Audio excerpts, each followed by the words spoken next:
Hello, नमस्ते, प्रणाम, सलाम। Welcome to Daily Mirror. Bihar अब हर दिन निवेश के मामले में नया रिकॉर्ड बना रहा है।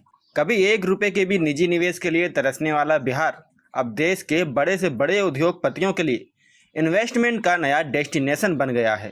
जी हाँ, पटना स्थित ज्ञान भवन में बिहार रिन्यूएबल एनर्जी पॉलिसी के तहत pump storage project promotion policy 2025 का लोकार्पण हुआ। इस मौके पर देश की नामी ऊर्जा कंपनियों और पीएसयू के प्रतिनिधियों ने न केवल भाग लिया बल्कि राज्य में निवेश की जबरदस्त संभावना को लेकर गहरी रुचि भी दिखाई।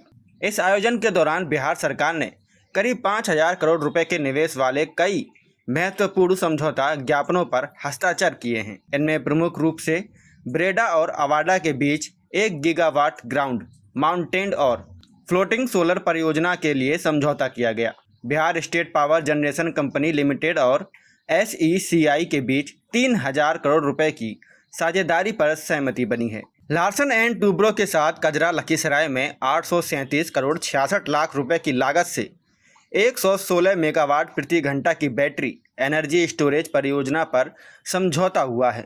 NTPC ग्रीन और BSPGCL के बीच 1,000 मेगावाट BESS के लिए 1,500 करोड़ रुपए का करार हुआ है। इस मौके पर Tata power, Adani power, Larsen and Toubro, NTPS green, Vikram solar, Godrej, Satluj Jal Vidyut Nigam limited, EESL, power finance corporation, CEL समेत कई दिग्गज कंपनियों के शीर्ष अधिकारी मौजूद रहे। सभी ने बिहार की नीतियों की प्रशंसा करते हुए इसे निवेश के लिहाज से सबसे उपयुक्त राज्य बताया है।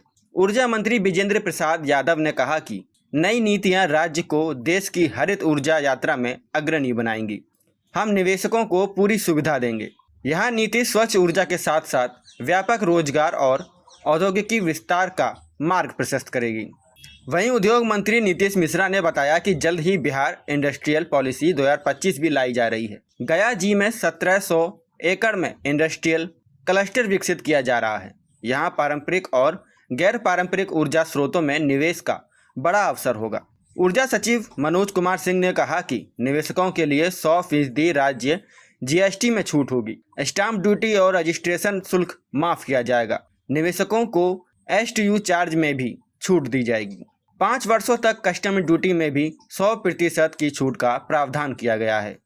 उन्होंने निवेशकों से अपील करते हुए कहा कि आप बिहार आइए, यहाँ नीतियों का समर्थन है, नेतृत्व का अवसर है और भविष्य की ऊर्जा क्रांति की जमीन तैयार है। इस कार्यक्रम में जिन कंपनियों ने हिस्सा लिया उनमें शामिल हैं Tata power, Ashoka Buildcon, Avaada energy, Larsen and Toubro, Intelli smart, NTPC green, solar energy corporation of India, Adani power, secure meters, Ernst and Young, Satluj Jal Vidyut limited, power finance corporation of India, Godrej enterprises, Vikram solar limited, Greenko, energy efficiency services limited, Waaree energy, CEL। Bihar सरकार की यह नीति सिर्फ ऊर्जा उत्पादन को नहीं बल्कि उसे आर्थिक विकास, रोजगार और औद्योगिक विस्तार से जोड़ने का रणनीतिक प्रयास कर रही है। हरित ऊर्जा के साथ हरित अर्थव्यवस्था की ओर राज्य ने कदम बढ़ा दिया है। आने वाले वर्षों में बिहार नवीन ऊर्जा के हब के रूप में उभरेगा, जो नई नौकरियों और रोजगार का भी सृजन करेगा। आज के लिए बस इतना ही। अगर आपको ये वीडियो पसंद आया हो तो इसे लाइक करें, शेयर करें, कमेंट करें और हमारे चैनल को सब्सक्राइब करना ना भूलें। मिलेंगे नई जानकारी के साथ, तब तक आप देखते रहिए डेली मिरर।